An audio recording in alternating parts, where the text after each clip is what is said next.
ଜାନୁଆରୀ 24 ତାରିଖ ଦିନ କଳା ସଂସ୍କୃତି ଓ ଲୋକକଳାର ଉଦ୍ଗମ ସ୍ଥଳ ଐତିହାସିକ ପୀଠ ଅର୍କକ୍ଷେତ୍ର କୋଣାର୍କ ନାଟ୍ୟ ମଣ୍ଡପଠାରେ ଶ୍ରୀ ଜଗନ୍ନାଥ ରାଜ୍ୟ ପାଲା ଗବେଷଣା ଓ ତାଲିମ କେନ୍ଦ୍ର ପକ୍ଷରୁ ଆୟୋଜିତ ଉତ୍କଳ ପାଲା ମହୋତ୍ସବ ମହାସମାରୋହରେ ଉଦ୍ଯାପିତ ହୋଇଯାଇଛି। ଉକ୍ତ କାର୍ଯ୍ୟକ୍ରମରେ ଶ୍ରୀ ନୀଳାଚଳ ନିଖିଳ ଉତ୍କଳ ପାଲା ଗାୟକ ପରିଷଦର ସଭାପତି ଗାୟକ ସିଦ୍ଧାନ୍ତଦର୍ଶୀ ମଦନ ମୋହନ ଜେନାଙ୍କ ଅଧ୍ୟକ୍ଷତାରେ ପାଲା ଗବେଷଣା ଓ ତାଲିମ ସମ୍ପର୍କରେ ଏକ ଆଲୋଚନା ଚକ୍ର ଅନୁଷ୍ଠିତ ହୋଇଥିଲା।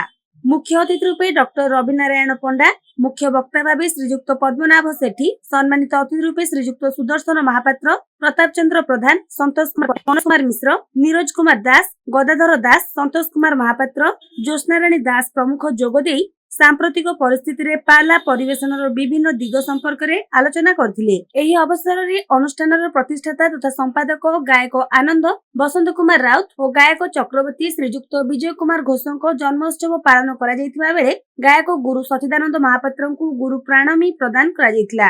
गायक अतिबडी मंगराज विश्वाल अतिथि परिचय प्रदान करथिले। सांस्कृतिक कार्यक्रम सहयोगिता पाला गायक श्रीजुक्त संतोष कुमार बेहरा और रविनारायण प्रधान साथी मानक द्वारा परिवेशन करा जायतिला। शिशु ओडिसी नृत्य शिल्पी सानवी सुंदर भावे ओडिसी नृत्य परिवेशन करथिले। नृत्य गुरु जयकृष्ण नायक कार्यक्रमर सफलता हेतु समवेत शताधिक पाला गायकଙ୍କୁ साधुवाद जणाइथिले। सर्वशेष अनुष्ठानर सह संपादक गायक बाचस्पति बनबिहारी ग्राहाचार्य धन्यवाद अर्पण करथिले। मुझे बसंत कुमार राउत प्रतिष्ठाता संपादक श्री जगन्नाथ राज्य पाला गवेषणा तालीम केन्द्र कोणार्क। आज हूँ आमर पाला गवेषणा और तालीम केन्द्र पक्षर वार्षिक उत्सव करा जाए उत्कल पाला महोत्सव। से आज गुरु गंगाधर प्रधान पवित्र कोणार्क नाट्य मंडप परिसर रे से उत्कल पाला महोत्सव अनुष्ठान करा लक्ष्य हूँ आमर पाला कलार मौलिकता को सुरक्षित करने पाला कलाकार मान मन भितर सचेतनता सृष्टि करवा, गणमाध्यम आर प्रचार प्रसार करवा एवं ओडिशार समस्त पाला मंचर जो माने संचालक अच्छी से मन भितर पालार मौलिकतार सुरक्षा पाई आग्रह प्रकाश करवा। आमर ओडिया भाषा साहित्य संस्कृति गौरव को रक्षा करने ओडिशार कला जगत रे सांस्कृतिक परंपरा रे एकमात्र पाला संस्कृति ही साहित्य को ओडिया अस्मिता को सुरक्षा प्रदान करुच्ची। कवि मानकर साहित्य को सापाला मध्य प्रचार करुच्ची, दार्शनिक मानकर साहित्यिक मानकर दर्शन को पाला माध्यम प्रचार करुच्ची एवं सर्वोपरि आम भाषा साहित्य संस्कृति ऐतिह्य परंपरा को सुरक्षा करने दिगरे पाला कलार अनवद्य भूमिका रही। ये दिगरे आमर समाजर सबु स्तर आमको सहयोग एपर्यंत मिली ना।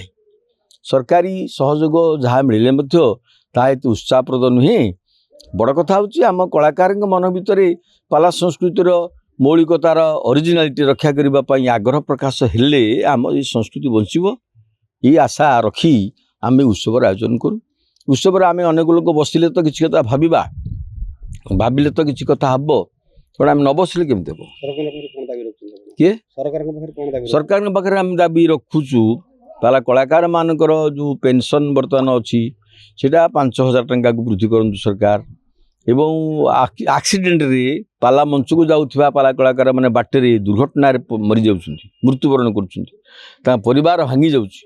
तेणु यही एक्सीडेंटल बेनिफिट सरकार प्रत्येक कलाकार को 5 लाख टंका लेखे दबा पई आमे दाबी करू। आमर राज्य परिषद श्री नीलाचल निखिल उत्कल पाला गायक परिषद पक्षरु आमर दाबी मध्य रही एवं सबू पाला मंच मान को सरकार आर्थिक सहायता जोगांतु।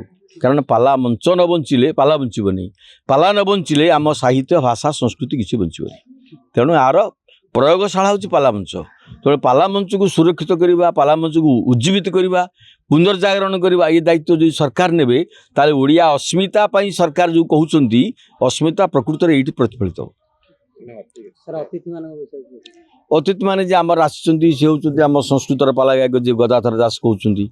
आम पाखे अच्छा डाक्तर रवि नारायण पंडा जी जड़े विशिष्ट साहित्यिक जड़े चिकित्सक हेले भी जड़े साहित्यिक से अच्छा आज जड़े आसछंती प्रोफेसर नीरज दास केन्द्रापड़ा आसछंती से मध्य पाला संस्कृति संपर्क में गवेषणा करती।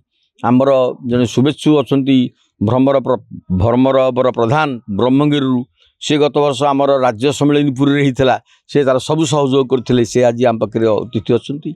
कोरापुट जड़े आसछंती भीष्म काव्यर कवि से होती पद्मनाभ ସେଠି ମହୋଦୟ ସେ ମଧ୍ୟ ଆମ ଗଣରେ ଅଛନ୍ତି। এই କବି ଦାର୍ଶନିକ ମାନେ ଅତିଥି ମାନେ ଆମର ରାଜ୍ୟ ଶ୍ରୀନୀଳାଚଳ ନିଖିଳ ଉତ୍କଳ ପାଲା ଗାୟକ ପରିଷଦର ସଭାପତି ଯେ ଅଛନ୍ତି ଗାୟକ ସିଦ୍ଧାନ୍ତଦର୍ଶୀ ଶ୍ରୀଯୁକ୍ତ ମଦନ ମୋହନ ଜେନା ମହୋଦୟ ଆମ ପାଖରେ ଅଛନ୍ତି। ଆମର ଟ୍ରଷ୍ଟ ବୋର୍ଡ଼ର ସାଧାରଣ ସମ୍ପାଦକ ଯିଏ ଅଛନ୍ତି ସୁଦର୍ଶନ ମହାପାତ୍ର ସେ ଆମ ପାଖରେ ଅଛନ୍ତି।